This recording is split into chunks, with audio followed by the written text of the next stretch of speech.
أعوذ بالله السميع العليم من الشيطان الرجيم. بسم الله الرحمن الرحيم.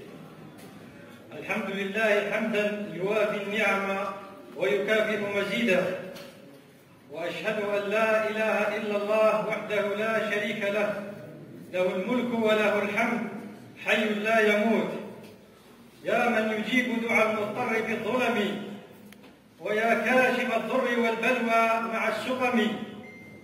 قد نام وابتكى حول الحرم وانتبهوا، وأنت يا حي يا قيوم لم تنم. أدعوك ربي حزينا هائما قلقا بحق آل البيت والحرم.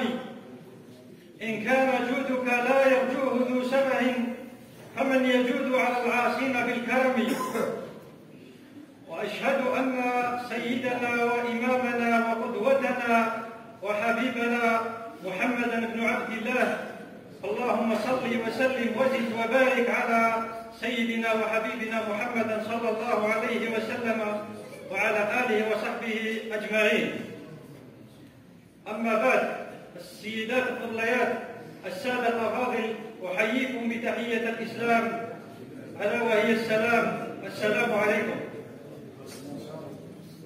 نقدم لكم الآن نبذة عن الأستاذ المرحوم رشيد صايبي، المدير السابق للمعهد، المدير الأسبق للمعهد.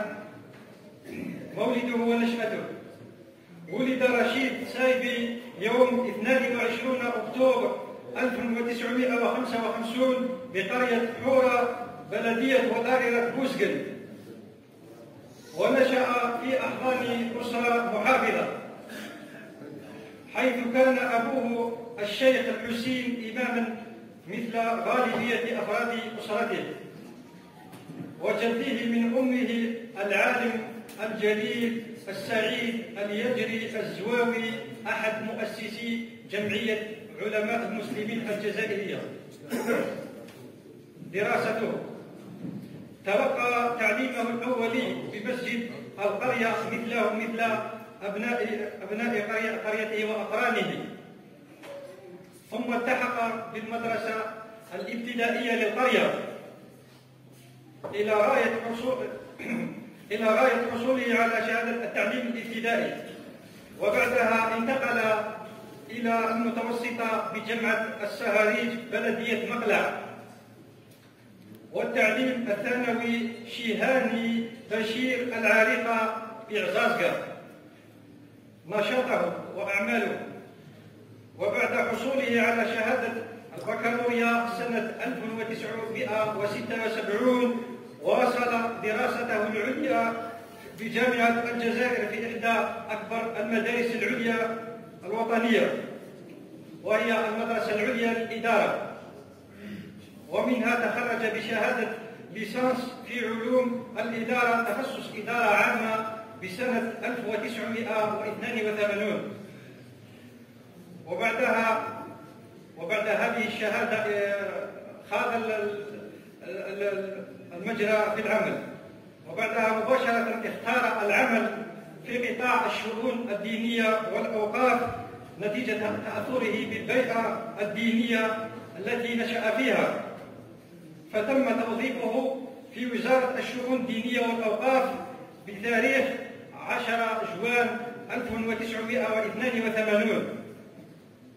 وبعد أدائه واجب الخدمة الوطنية انتقل للعمل في المعهد الذي نحن فيه، معهد سيدي عبد الرحمن اليانبولي، بتاريخ 14 جانفي 1988.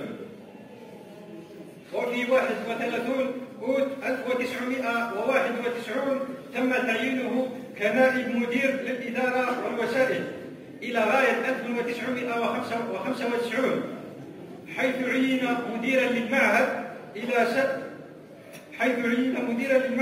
سنة 1997، وسير المعهد بحكمة واقتدار وبجدارة إلى نهاية سنة 1997، حيث عين ناظرا للشؤون الدينية والأوقاف لولاية تيزي يوزو إلى غاية 2005، حيث باشر نفس المهام أي مديرا للشؤون الدينية والأوقاف في ولاية البويرة إلى أن وافته المنية بعد مرض عضال يوم 22 أبريل 2012. فنسأل الله المولى عز وجل أن يتغمد روحه الطاهرة بواسع رحمته وأن يدخله فسيح جنانه، ونسأل الله المولى عز وجل أن يتغمد أرواح علمائنا الطاهرين برحمته يا أرحم الراحمين. وشكرا.